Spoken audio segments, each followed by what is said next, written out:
Hi friends, welcome back to study classes. तो लीजिए फिर से एक बार आपका स्वागत है जी हमारी पीवाई के सीरीज में for upcoming D triple S P PGT commerce examination. और आज इस सीरीज में कुछ और नए सवाल होंगे जिनको डिस्कस करेंगे। ये आपके प्रीवियस ईयर के सवाल हैं जो पहले D triple S P PGT commerce में पूछे जा चुके हैं और आपको इस एग्जामिनेशन के लिए सॉल्व करना बेहद जरूरी है। तो आइए फटाफट से आज के इस सेशन को स्टार्ट करते हैं। एंड प्यारे दोस्तों, अगर आपको ये नया सीरीज पसंद आ रहा है तो ये बात हम तक पहुंचाने का केवल एक ही तरीका है जी, वो है इस वीडियो को लाइक करके। तो फटाफट से इस वीडियो को लाइक कर दीजिए और हमें पता लग जाएगा कि अभी कितनी मेहनत अभी हमें और करनी है, कितना आप लोगों के लिए और काम करना है इस सीरीज के अंदर। तो आइए फटाफट से अब इस सीरीज को स्टार्ट करते हैं।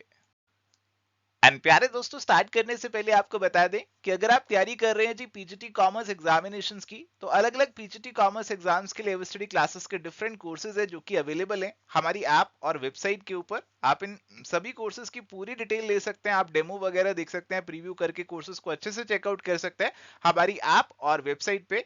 आप फुल कोर्सेज भी ले सकते हैं और अगर आपको केवल प्रैक्टिस करनी है तो आप प्रैक्टिस के लिए क्वेश्चन बैंक भी ले सकते हैं। इन सभी कोर्सेज की डिटेल आपको स्टडी की ऐप और वेबसाइट पे मिल जाएगी।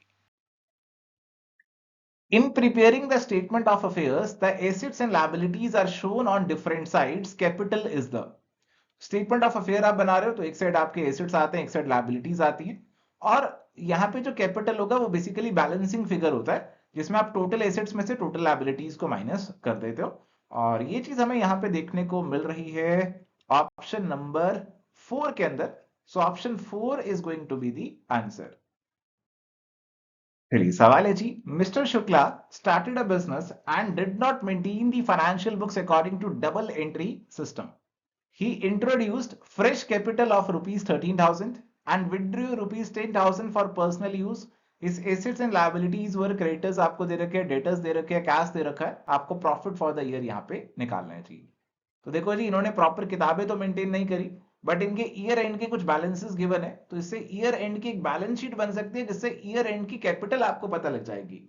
तो ईयर एंड पे आपके जो बैलेंसेस हैं उसमें आपको कैश दे रखा है जी 24,980 का, आपको डेटर दे रखे हैं जी 125,600। इसका टोटल आप फटाफट लगाइए क्या बनेगा। और दूसरी साइड आपको क्रेडिटर दे रखे हैं जी, टोटल दोनों साइड का सेम होगा, दोनों बराबर टोटल होंगे जी। क्रेडिटर्स आपको दे रखे हैं 90,000 की। और जो टोटल आपको मिलेगा इससे आप अपना बैलेंसिंग फिगर निकाल सकते हैं कैपिटल का। अगर आप ये कैपिटल का फिगर निकालेंगे it would come out to 60,580। ये आपका कैपिटल निकलकर यहाँ पे आ जाएगा। दोनों साइड का आप टोटल निकालेंगे ना तो this is going to be 150,580 के अराउंड ही आएगा दोनों साइड। जहां तक मुझे लग रहा है, आप एक बार खुद से भी कंप्यूट कीजिएगा जी। एंड यहाँ पे क्लोजिंग कैपिटल अपने को पता लग गया। ओपनिंग में जनाब ने 13,000 बिजनेस में डाले थे और साल भर में 10,000 की ड्राइंग्स भी कर ली। क्लोजिंग में 3,000 होना चाहिए था बट है कितना 60,580। तो बीच का जो भी डिफरेंस है 57,580 ये इन्होंने प्रॉफिट कमाया जी। और इसीलिए करेक्ट आंसर यहाँ पे ऑप्शन नंबर 4 का बनेगा। Opening capital is ascertained bye preparing. तो ओपनिंग कैपिटल अगर आपको निकालना है एक सिंगल एंट्री सिस्टम वाले सिनेरियो के अंदर तो आपको ओपनिंग का एक स्टेटमेंट ऑफ अफेयर बनाना पड़ता है जिसमें ओपनिंग के एसेट्स लायबिलिटीज आते हैं और कैपिटल आप बैलेंसिंग फिगर की तरह निकाल सकते हो। और इसीलिए करेक्ट आंसर यहाँ पे ऑप्शन नंबर 3 जो है वो बनेगा। Which of the following is are non-current intangible assets? तो इनटेंजिबल एसेट्स आपके कौन से होंगे जिनको आप ऐसे देख नहीं सकते, छू नहीं सकते। आपके एसेट्स इस तरीके के इंटेंजिबल वाली कैटेगरी में आते हैं। तो व्हीकल तो हमारे टेंजिबल हैं, फर्नीचर भी टेंजिबल है, ट्रेडमार्क जो है वो इंटेंजिबल होगा, सॉफ्टवेयर भी इंटेंजिबल होगा। सो 3 और 4 जो है ना, यानी कि ऑप्शन नंबर 4 हमारा जो आंसर है वो यहाँ पे बनेगा। Which of the following is not a characteristic of partnership form of business organization? तो पार्टनरशिप का कौन सा कैरेक्टरिस्टिक नहीं है? कॉन्ट्रेक्चुअल रिलेशन होता है जी पार्टनर्स के बीच में, can raise unlimited capital, existence of lawful business, principal agent relation. Principal agent relation भी हमें देखने को मिलता है क्योंकि पार्टनर्स जो है वो एक दूसरे के एजेंट की तरह भी काम कर रहे होते हैं। और लॉफुल बिजनेस का होना बहुत जरूरी है, तभी आपकी पार्टनरशिप मानी जाएगी।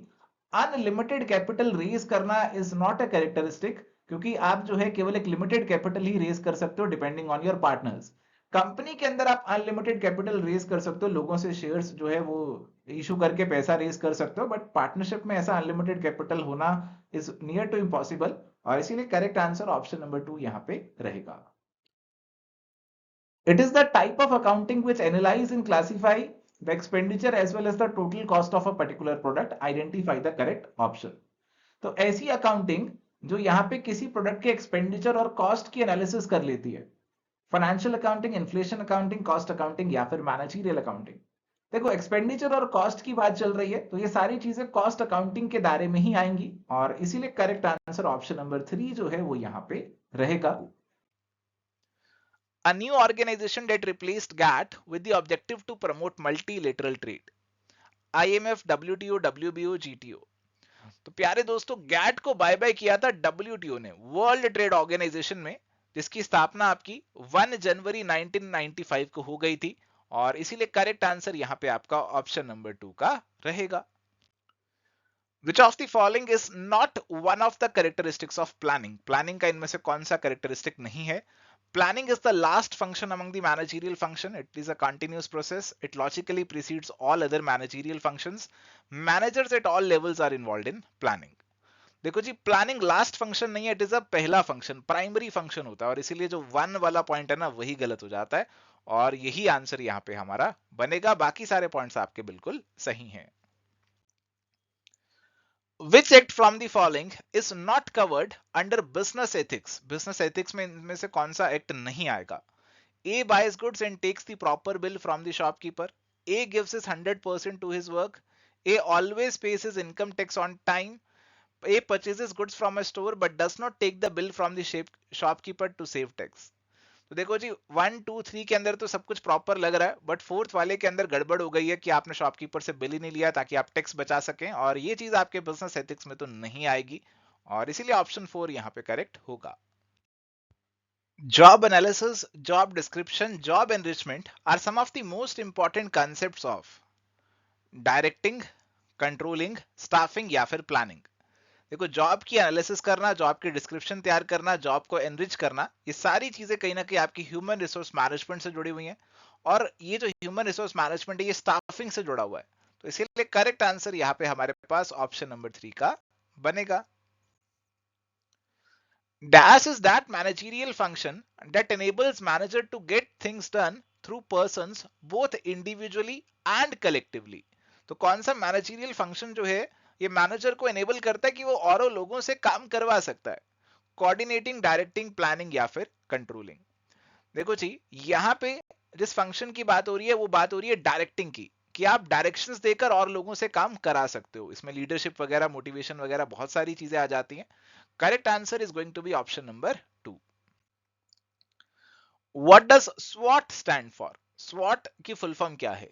स्वॉट का मतलब बहुत ही सिंपल है, strengths, weaknesses, opportunities and threats. तो इसीलिए आपका जो आंसर यहाँ पे बनेगा ऑप्शन नंबर 4 का बनेगा। The fundamental purpose for the existence of any organization is described by its. तो एक ऑर्गेनाइजेशन क्यों एग्जिस्ट करती है, उसका फंडामेंटल पर्पस क्या है, ये क्या चीज आपको बताएगी?